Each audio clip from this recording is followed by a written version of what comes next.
Good morning students. आज हम एक जो हिंदी का एक ऐसा टॉपिक कर रहे हैं जो तकरीबन 6th से लेकर लास्ट में बच्चा किसी कॉम्पिटिटिव एग्जाम की तैयारी करता है तब तक लगातार एग्जाम में पूछा जाता है। ठीक है, जिस टॉपिक का नाम है समास। ओके, समास। मैंने आपका शब्द लिखा समास, लेकिन समास बेटा वही समझ पाएगा जो इसकी छोटी बहन को जानता होगा। ठीक है, बच्चे तो बड़े अब सोच में पड़ जाएंगे कि ये छोटी बहन क्या कह रही है मैम। बेटा समास की छोटी बहन का नाम संधि होता है। ठीक है, समझाया होगा आपके टीचर ने संधि। संधि 3 तरह की, स्वर, व्यंजन, विसर्ग संधि वगैरह वगैरह। ठीक है, जिसको ये संधि आती है करनी वो समास बहुत इजीली कर लेगा, क्योंकि अगर ये छोटी सी बिटिया दिमाग में घुस गई ना तो ये बड़ा भाई तो अपने आप ही दिमाग में घुस जाता है। ठीक है, जैसे कि अगर मैं संधि कहूं, संधि में क्या होता है, दो वर्णों का आपस में मेल होता है, दो वर्ण। जबकि समास में दो या दो से अधिक शब्दों का मेल होता है। ठीक है, देखो एग्जाम्पल के माध्यम से बता रही हूं। संधि अगर मैंने लिख दिया विद्यालय, ठीक है बेटा, अब अगर इसकी संधि विच्छेद करी जाए तो यह आएगा विद्या प्लस आल्य। ठीक है, विद्या प्लस आल्य, ये आ और ये आ, यानी आ प्लस आ और आ मिलकर हमेशा ही आ ही बनाते हैं। इसलिए जब हमने विद्या और आल्य को आपस में जोड़ा तो विद्यालय शब्द निकल के आया। ठीक है, लेकिन बेटा समास इसके बिल्कुल अलग है, यानी कि ये छोटे लेवल पे पढ़ोगे, समास को बड़े लेवल पे पढ़ोगे। समास, समास क्या होता है, ये तो था वर्णों का मेल। ठीक है बेटा, ये था वर्णों का मेल, जबकि समास होगा शब्दों का मेल। ठीक है, शब्द मिलेंगे इसमें। कैसे, मेरा शब्द होगा घुड़ सवार, मैंने एक शब्द लिख दिया घुड़ सवार। जब मैं इस घुड़ सवार को अलग से अलग अलग करके लिखती हूं, यानी इसका मैं जब इस घुड़ सवार को सॉल्व करती हूं तो मैं इसको लिखूंगी घोड़े पर, अल्ले भाई पूरा आएगा, घोड़े पर सवार। यानी देखो घोड़े प्लस पर प्लस सवार तीनों मिलकर बने घुड़सवार। ओके, तो आपका समास अगर डेफिनेशन भी डाली जाए तो डेफिनेशन में भी यही होता है बेटा, दो या दो से अधिक शब्दों के मेल से अगर कोई अर्थपूर्ण शब्द बनता है उसे समास कहते हैं। है ना इजी। ठीक है, आगे चलते हैं। अब आगे बेटा कि समास आप लोगों के आखिरकार है कितने तरह के। ठीक है, तो समास आप लोगों के अगर बोला जाए तो 6 है, 5 और 1 6 तरह के हैं। समास आपके 6 तरह के हैं, लेकिन पहले अगर मैं बताऊं तो भाई पहले मैं तो इनको 4 को डिफाइन करूंगी, 6 को डिफाइन नहीं करूंगी। पहले 4 करूंगी फिर बताऊंगी 6 कैसे हुए। पहला जैसे कि अब यही भाव समास है, अव्ययी भाव समास। दूसरा है तत्पुरुष समास।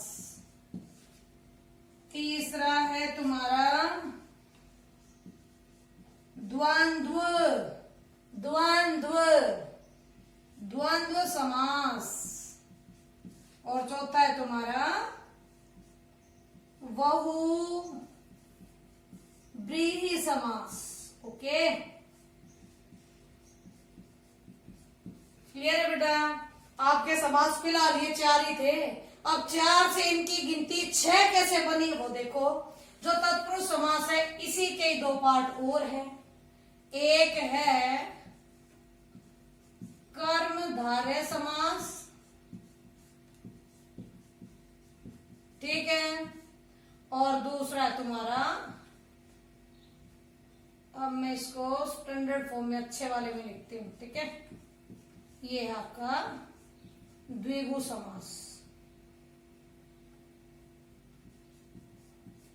ओके बेटा, यानी कि आप लोगों की व्याकरण में पहले केवल 4 तरह के समासी डले थे, अव्ययी, तत्पुरुष, द्वंद्व और बहुव्रीहि। लेकिन बाद में जब इनमें भी सारे के सारे इंक्लूड नहीं हुई व्याकरण, तो इसके 2 पार्ट और निकाल दिए गए, जिसे हम कर्मधारय और द्विगु समास के नाम से जानते हैं। यानी अगर हम इन टोटल को गिने तो हमारे पास समास हो गए हैं 6 प्रकार के। ओके, इसके बाद देखो बेटा, जब भी आप लोग समास करते हो तो सबसे प्रमुख बात सुनिए, हमेशा 2 जो पद मिलते हैं, 2 या 2 से ज्यादा पद जो मिलते हैं, इनके मेल से एक नया पद निकलता है, ठीक है। जो आगे वाला पद होता है उसको हम बोलते हैं पूर्व पद, ठीक है। जो इसके बाद वाला होता है उसको हम बोलते हैं उत्तर पद, ठीक। और एक बहुत अच्छी सी बात बताओ, ये जो पूर्व पद और उत्तर पद है, इसको एक और नाम से और इजी बनाने के लिए हम इसको पहला पद और दूसरा पद इस नाम से भी जानते हैं, ठीक है बेटा। यानी कि आप लोगों के जो 2 या 2 से अधिक पद होंगे, हम उनको इन्हीं नामों से पुकारते, इन्हीं के मेल से एक नया शब्द निर्मित होता है यहां। ओके, ये समास का मेन फंडा है। इसके बाद शुरुआत करते हैं हम लोग इन उत्तर पद और पूर्व पद की एक बहुत बढ़िया सी तालिका देती हूं तुम्हें, जिसमें आसानी से समझ में आ जाएगा, एक भी मिस नहीं होगा, ठीक है। लेकिन रहना बिल्कुल मेरे साथ ये तालिका बनाते वक्त। जैसे कि मैं थोड़ा और स्पेस ले लेती हूँ बेटा, मुझे लगता है कि मेरे इतने स्पेस में ये नहीं आएगा, ठीक है। जिसमें फर्स्ट आपका होगा अव्ययी भाव।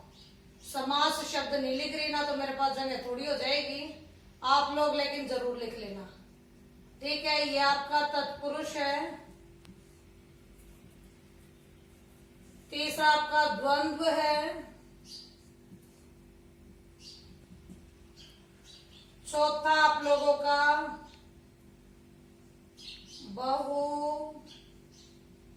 बहुव्रीहि। ओके, ये थोड़ा मुश्किल वर्ड है बेटा, इसको ध्यान से पढ़ना, ठीक है। इसके बाद कर्मधारय और 6th और लास्ट हमारा है द्विगु। ये टेबल जिसको समझ में आ गया, जैसे ज्यादा समास समझ में आ जाएंगे, ठीक है। जिसको ये टेबल समझ में आ जाएगी बेटा, समझो आप जैसे ज्यादा समास आप लोगों को समझ में आ गए हैं, ठीक है। इसमें आप देखो, मैं सभी में तकरीबन ये डाल देती हूँ, ये एक साइकिल सी चलाएंगे, एक के बाद एक, एक के बाद एक, एक के बाद एक। ओके, ये समास सीखने का सबसे बढ़िया तरीका है। ये समझ में आ गया, समझो सारे समास टिप्सों पे आ जाएंगे। इनके विग्रह करने का काम तो बाद में ही करूंगी। ये मैं टेबल तैयार कर रही हूँ, देखो सिंपल सी। फर्स्ट में शुरू करूं मैं अव्ययी भाव समास, जिसमें पूर्व पद प्रधान होता है, ठीक है। दूसरे में हम शुरू करेंगे तत्पुरुष में उत्तर पद प्रधान होता है। ओके, पहला पद कर दिया, दूसरा पद कर दिया, भाई दोनों हो गए।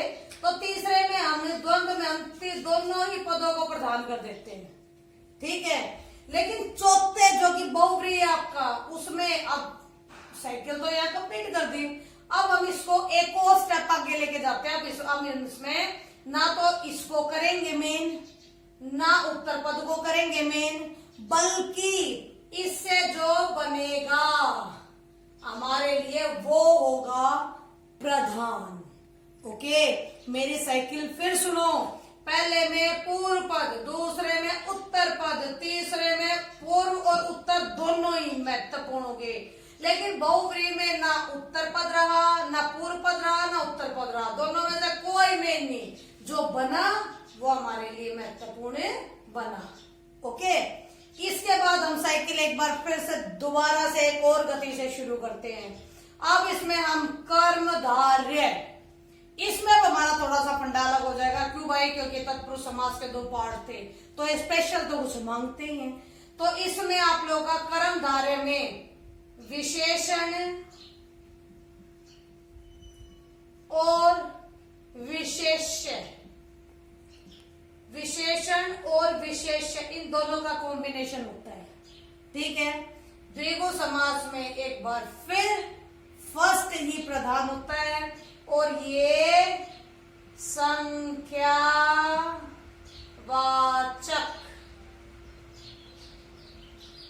संख्यावाचक होता है। अब इसमें कुछ एक मेन डालती हूं थोड़ा सा। अव्ययभाव समास में जो पूर्व पद प्रधान होता है वो प्रधान होने के साथ साथ अव्यय भी होता है। अब तुम ये कहोगे मैम ये अव्यय क्या होता है? बेटा अव्यय वो शब्द है जिसका स्वतंत्र अपना कोई अस्तित्व नहीं है, ठीक है, लेकिन दूसरे किसी के साथ भी जुड़ता है, उसको या तो महान बना देता है या उसका विनाश कर देता है। ठीक है, यानी जिसमें शब्द के साथ वो जुड़ता है उसके मीनिंग को चेंज कर देते हैं। ठीक है, जो तत्पुरुष था जिसमें दूसरा पद प्रधान था, इसकी पहचान बनेगी कि यहां आप लोगों के जो मेन यहां पर आपके कारक मिलेंगे, कारक मिलेंगे 2 छोड़ के, एक सबसे पहले वाला, एक सबसे लास्ट वाला। सबसे पहले वाला कर्ता ने, कर्ता ने यहां नहीं मिलेगा। ठीक है, और संबोधन में हे अरे, लास्ट वाला कारक है ये हे अरे, जिसमें आप लोगों का विस्मयादिबोधक चिन्ह भी रहेगा। हे अरे ओ, ये नहीं मिलेंगे। बीच के जो 6 हैं, कारक 8 होते हैं ना, फर्स्ट नहीं मिलेगा, लास्ट नहीं मिलेगा, बीच के जो 6 कारक होंगे उनके सभी के चिन्ह इसके विग्रह में आप लोगों को देखने को मिलेंगे।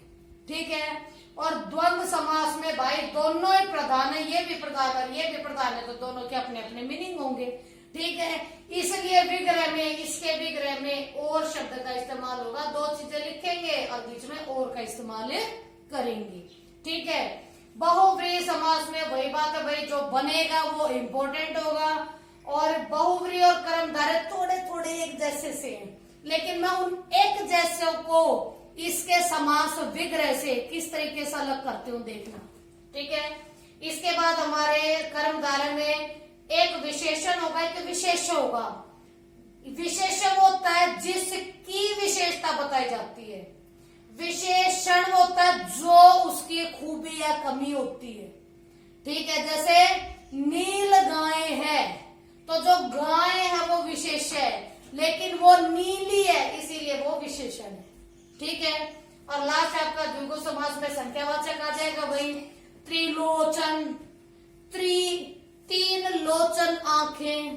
ठीक है, पंचवटी, पंच मीन्स 5, वटी मीन्स पेड़, जहां 5 पेड़ों का समूह पंचवटी कहलाएगा, यानी जिसमें आपका पूर्व पद संख्यावाचक होगा ही होगा। ठीक है बेटा, इसमें फिलहाल मैंने आप लोगों के स्ट्रक्चर तैयार कर दिया है।